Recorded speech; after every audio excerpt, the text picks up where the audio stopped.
Put thousands of these into a big press, apply literally tons of pressure, and what do you get?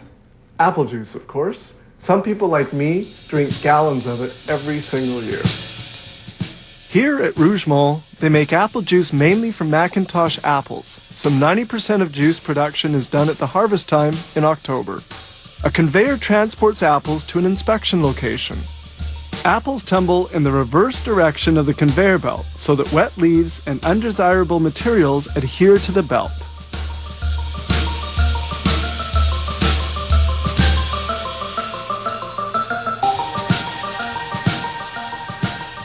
The apples are stored in silos for several hours.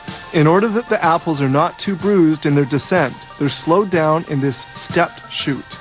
Juice making can now begin. Now they wash the apples. This first water bath eliminates pebbles since they also use apples that have already fallen from trees. A shower of cool water completes the washing process.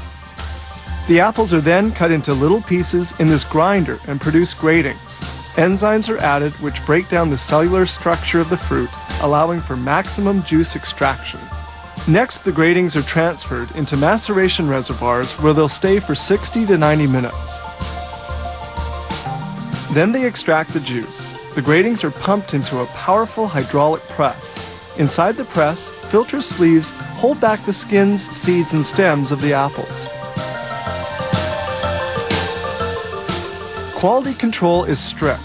At each stage of the process, they draw off samples of juice to evaluate its quality and to make sure that fabrication parameters are well adhered to. The juice is filtered a first time. The very smallest undesirable particles are held back by this sieve. The fabrication process continues. Juice flows from one stage to another via these immense reservoirs. The next step will be pasteurization. Juice enters this exchanger at 22 degrees and is heated up to 88 degrees centigrade, then cooled back down to 50 degrees. Enzymes are then added to hydrate the pectin and facilitate the second filtration.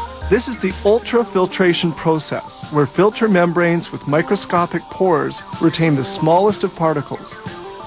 The apple juice is now perfectly filtered. Its clarity is verified, as well as its flavor, color, and natural fruit sugar content.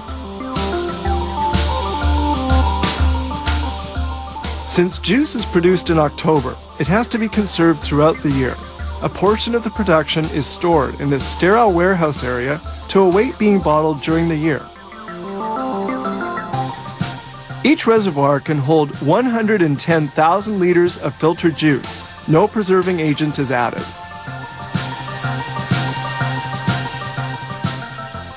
Now we move to the next stage, which is the filling of the containers. These little drinking containers are filled at the rate of 100 a minute. The containers are then hermetically sealed.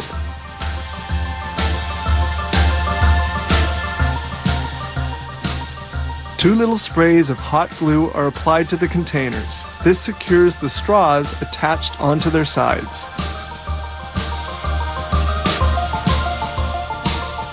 Another automated production line fills bottles with juice. They circulate in a row on this conveyor.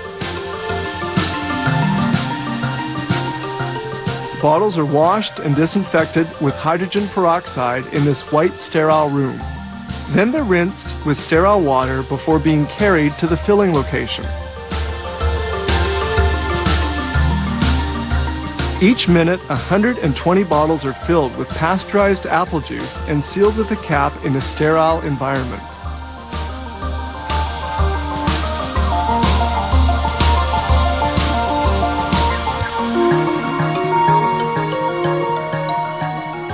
Bottles are then labeled and sent to shipping. Between 20 and 40,000 tons of apples are transformed into juice yearly. Thanks to its perfect preservation, consumers can enjoy this juice at any time of the year.